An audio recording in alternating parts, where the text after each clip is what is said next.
Good morning. July 25th today.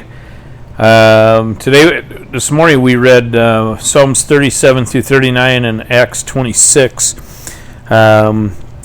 Psalms 37, what I got out of it this morning was a lot of instructions, more than praises and adoration and different things like that. But to me, it's all instructions. It's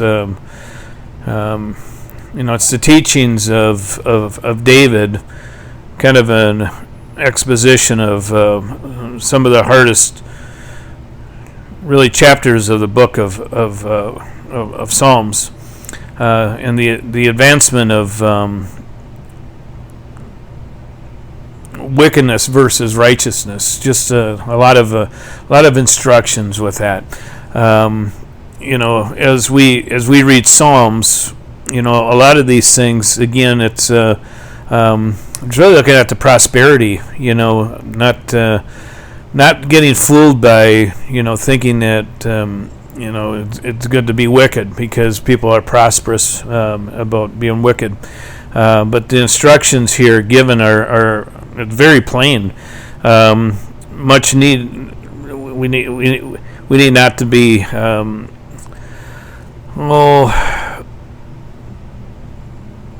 really reducing our practice of grace and mercy for one another, and really looking at I don't know. I guess a lot of what I see in today's is really the prosperity and the success of evildoers.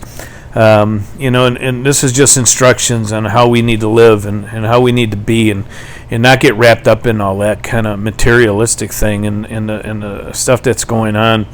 For me, it's just it's real easy to see on how we shouldn't act and how we need to be.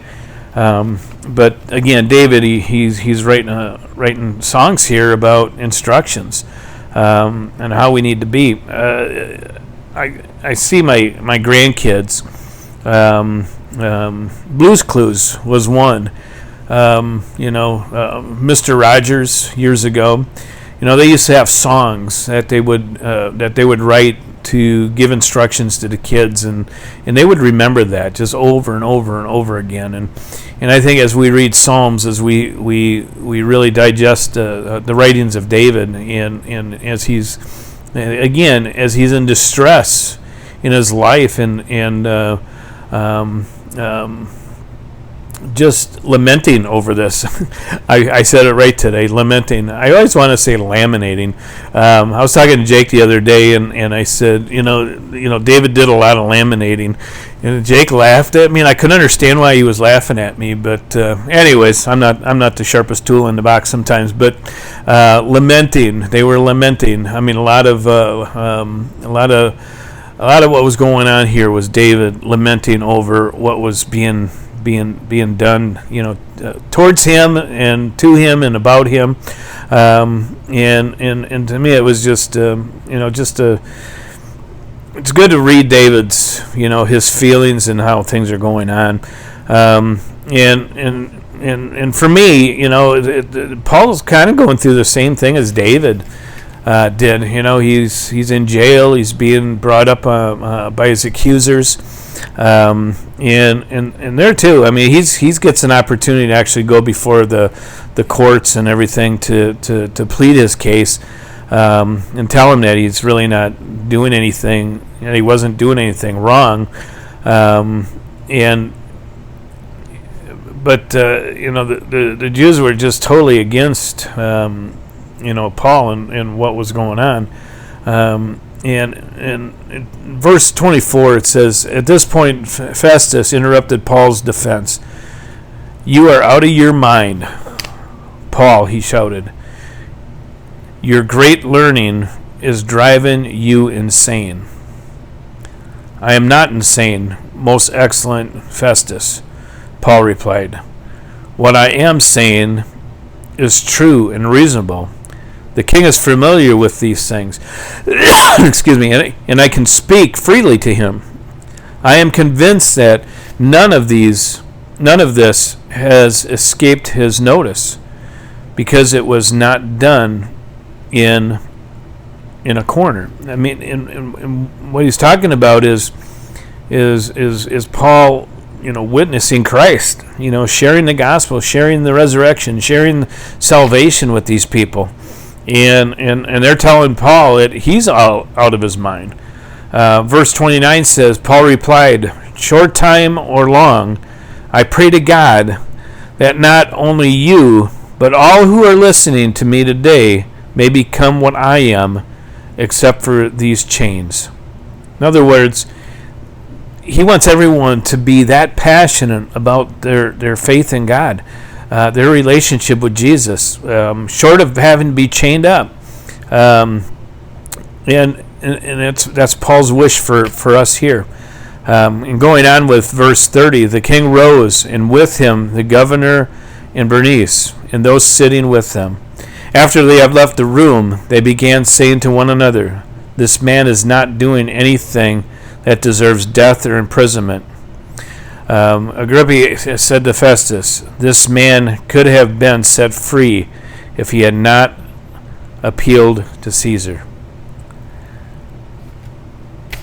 They know he was innocent. They know that he wasn't in the wrong. And again, it's like court TV. It's continuing on. And can you imagine Paul? I mean, just being falsely accused. But for me, I thought about this as I was reading this.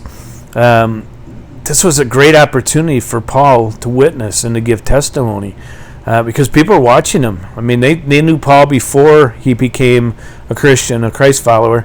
And how he persecuted the Christians, how he killed Stephen. I mean, these people knew this, and now Paul's confessing the same thing that he went up against. So they didn't like that. And Paul, he's just really showing a great example, and how we need to be. And he says that. He says, "I wish you could all be like me, except for the chains." So, I mean, I want us to think about that this morning. I'm going to think about that today. Am I willing to go through the persecution? Am I willing to go through the things that it takes to be that passionate about Jesus Christ? I hope I do.